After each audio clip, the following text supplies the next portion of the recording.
What's up guys, Alex Wallace here from Wallace Training Systems, and this is episode 4 and week 4 and how to get shredded in 8 weeks. If you haven't seen the previous episodes, I'll link it somewhere in the screen so you can go back and watch those. And I encourage you to check out the channel. We're a new channel where we're releasing content usually twice a week, so make sure if that's something you're interested in that you subscribe. In this episode, we're gonna talk about things like supplements, we're gonna talk about programming, and we're gonna talk about the value of low intensity, steady state cardio. Again, guys, thanks for tuning in on this series, and I hope you enjoy it.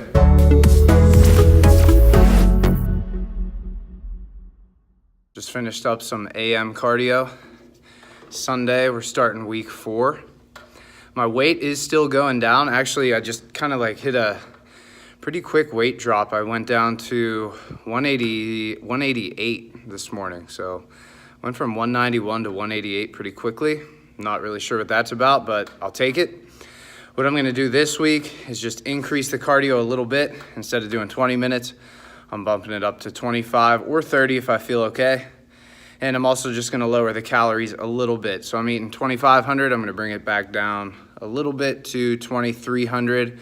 Ride that out for probably 2 or 3 weeks. Last week or 2 before the final week, I'll drop it to probably 2,000, and then we'll see where I'm at. Like I said, again, I'm 187, 188, so I'm down 6 pounds, and we're starting week 4.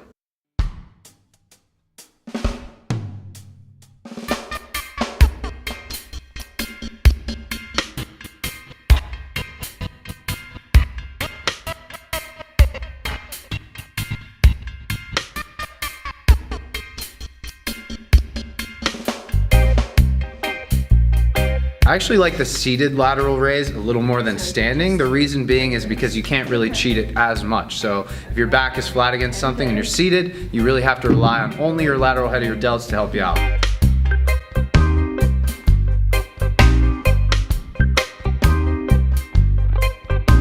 I wanted to do a quick video on the supplements that I actually take and when I take them, and kind of why I take them. I don't want it to get too long-winded, but I just wanted to touch base on this because I know some people are curious about that. So the first thing I take is just a daily multivitamin, obviously just for vitamins and minerals. The next thing is actually a vitamin K.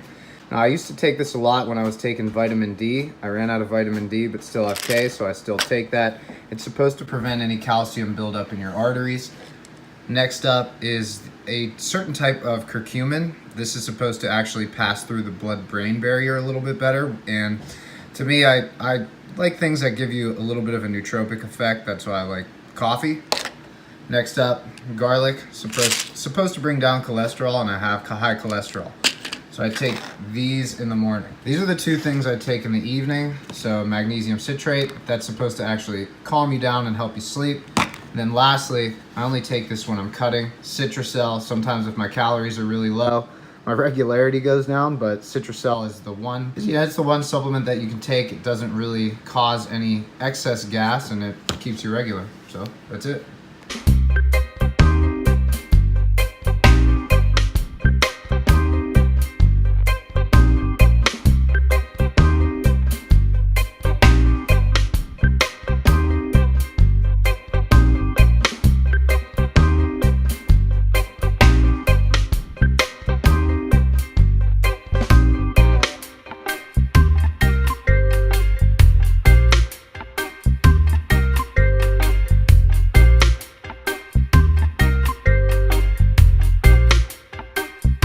Talk a little bit about when I actually do light cardio or low intensity steady state cardio. It's not often, but it's usually if I'm extremely sore.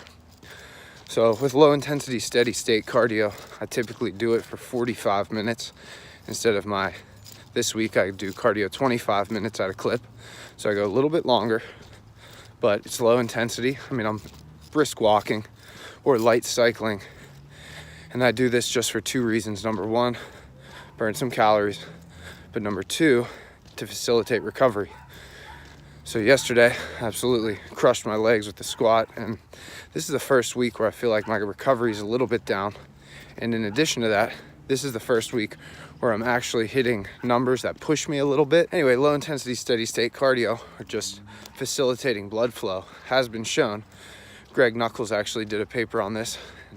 forget who else he collaborated with, but anyway, that the low intensity steady state cardio, just getting your blood flowing, actually facilitated recovery more than an ice bath or even cryotherapy. So if you're super sore, one of the best things you can do is go for a walk.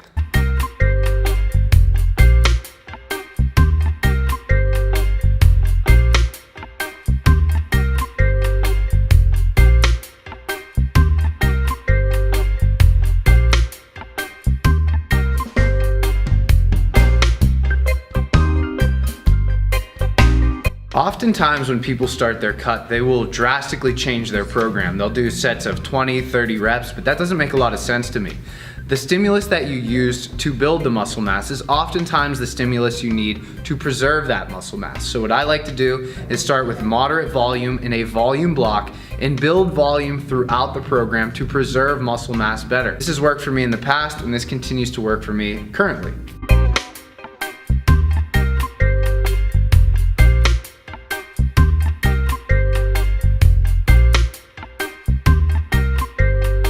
Wanted to touch base on my weight. This morning I was 185.5, so 9 pounds down since I started, and not as lean as I thought I would be at 185.5. So it's a good time to bring this up. Oftentimes, wherever you think your cut needs to end in terms of body weight, it's probably lower than that. You probably have a little more body fat than you thought, and it's going to take a little more effort and a little more time and lose a little more weight to actually get to as lean as you think you should be. I started this, I was like, okay, about 184, I should be okay. And I look better now, but now I'm starting to think like 181 or even 180 will probably be where I'll end this cut. I have 4 more weeks to go, and we'll see where we end up.